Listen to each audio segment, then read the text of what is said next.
Acho que quando a gente é pequena, muita coisa a gente ouve de história de família. E a atenção que a gente dá acaba sendo limitada à nossa idade e à nossa experiência de vida. Passar por esse processo agora de dar voz à minha história, à nossa história de família, para mim, é um resgate muito íntimo, muito especial da minha ancestralidade.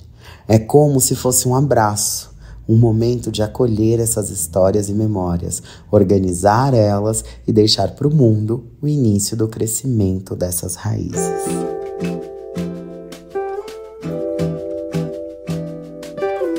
Você não conheceu vô e nem vó? Não tive vô, não tive vó, não tive tio, não tive tia. Eu estava pensando que deve ser bom ter um avô e uma avó, né? E eu não tive nada disso. Então não tinha ninguém. Proteção minha era meu pai e minha mãe. Depois meu pai faleceu, ficou minha mãe, né? Não, tanto que eu sempre achava engraçado quando a gente estava em escola, as pessoas falavam, ai, bisavó, bisavô, tataravó, tem tal história de família. Eu falava, gente, mas não chega, não tem como, porque na minha cabeça não era a realidade que eu tinha, que era conhecer os avós, os meus pais e a gente. Tanto que eu achava até que as pessoas normalmente nem viviam tanto. Vamos dizer que a pessoa mais velha que eu conheci foi meu pai. Então, os parentes foi meu pai, minha mãe e meus irmãos. E agora é meus filhos e meus netos, meus bisnetos. Meus bisnetos, aqui já tá. Eu não conheci meus avós, porque quando eu nasci já tinham falecido. Então, a mais antiga mesmo é minha mãe, que eu conheço, assim, de mais idade.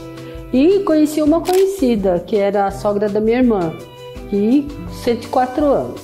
Então essa eu conheci.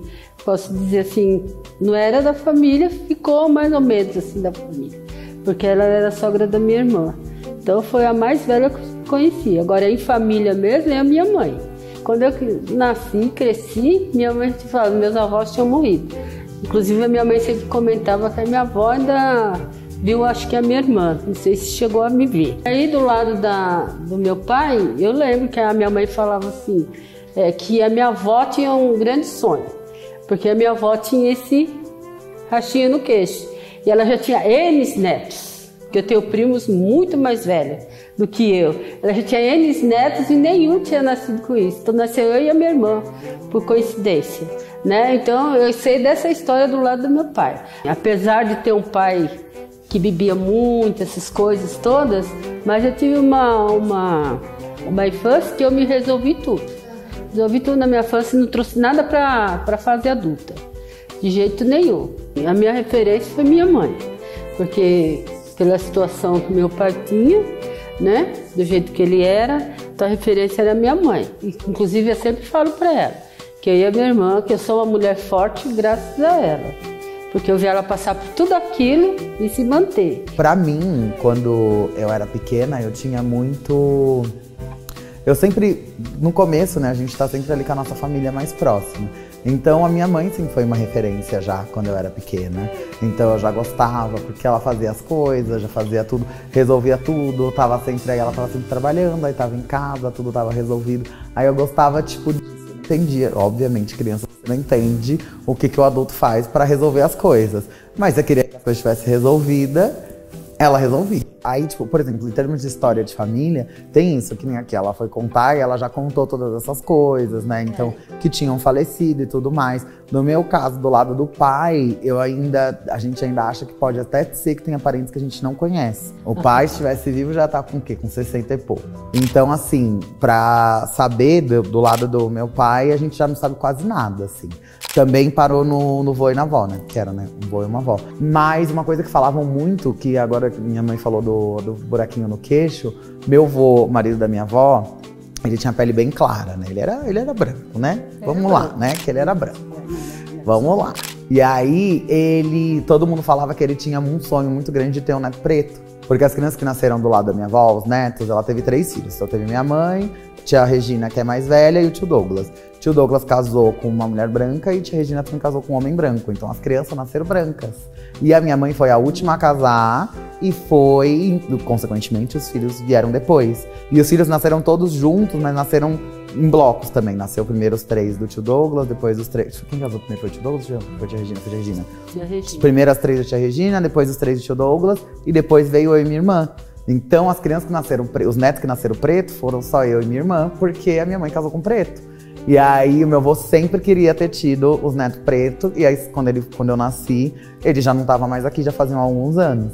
Então, assim, sei lá, eu acho que isso é uma coisa que me faz uma falta, porque é uma pessoa que, pela história que me contam, ele ia gostar muito de mim, e ia ter sido legal, porque como minha convivência foi muito em São Paulo, eu teria tido vô e vó juntos. Mas, num todo, não sei, eu acho que é mais a falta da história mesmo, que eu gosto de contar história, eu gosto de ouvir história. Voltando em velório, eu conheci meu esposo no velório, né?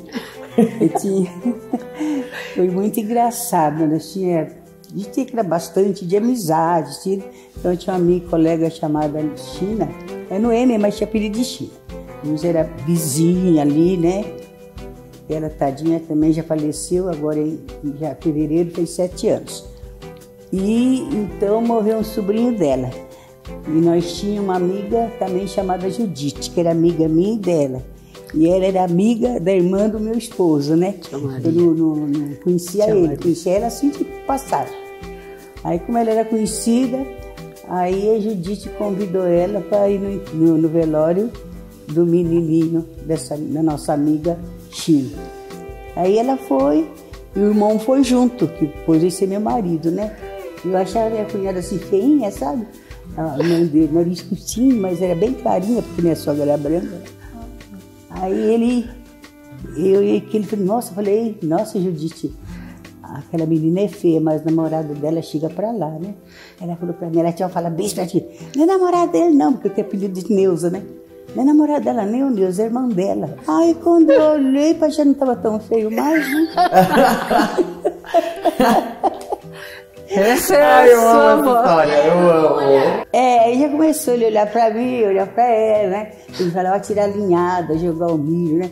De pontinha ali, ele de lá e de cá, a gente dava aquelas olhadinhas, né? Ali passei de 2 dias, ele pediu namoro, eu falei...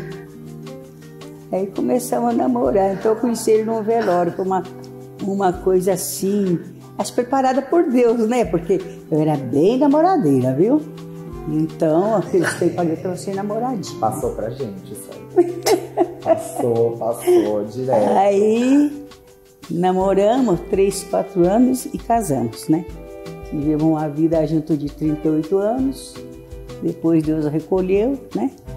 Já são 33 anos. E foi assim, então foi muito interessante, né? Eu lembro que quando eu trabalhava formal, eu morava na Zona Leste. E eu morava na região no metrô Patriarca, 2 estações de distância de Itaquera. Eu, né, saía de manhã cedinho, acordava meia hora mais cedo pra ir até Itaquera, pra vir voltar sentadinha até o centro, dentro do metrô. E aí eu pegava o metrô e de boas, né? Nessa época eu ainda não tinha transicionado. Então pegava assim, de calça jeans, camiseta polo, metrô, aquela coisa assim, tenebrosa. Mas ia lá e vinha pro escritório. Era uma vida, por exemplo, que eu não gostava. Não fazia sentido pra mim, mas era o que eu tinha pra viver naquele momento. E aí, lá pro final, assim, do meu período, da minha carreira formal, eu lembro que teve um dia que eu fui até Itaquera, esperei o metrô, sentei uma moça vestida de branco na minha frente. Era uma senhora, ela já devia ter ali seus 70 anos, 70 não, né, devia ter uns 60, e ela era negra, e tava toda vestidinha de branco, e aí ela falou, vem cá. Ela falou, então, eu sou babá. Eu trabalho há muitos anos para uma família muito rica. E aí ela falou, a gente vai sempre no Jockey Club de São Paulo. Ultimamente eu sou a única negra que tem, porque eles estão contratando muitas babás do sul para elas serem loiras, para ficarem lá com as crianças. Daí eu sou uma das únicas que entra. E eu te vejo todo dia aqui pegando o metrô. E eu acho isso muito bonito. Porque você trabalha com o quê? Daí eu falei para ela que trabalhava no escritório. Daí ela falou, isso é muito bom, porque eu consegui criar os meus filhos, fazer eles irem para a faculdade. E você é o futuro do que a gente tá fazendo hoje.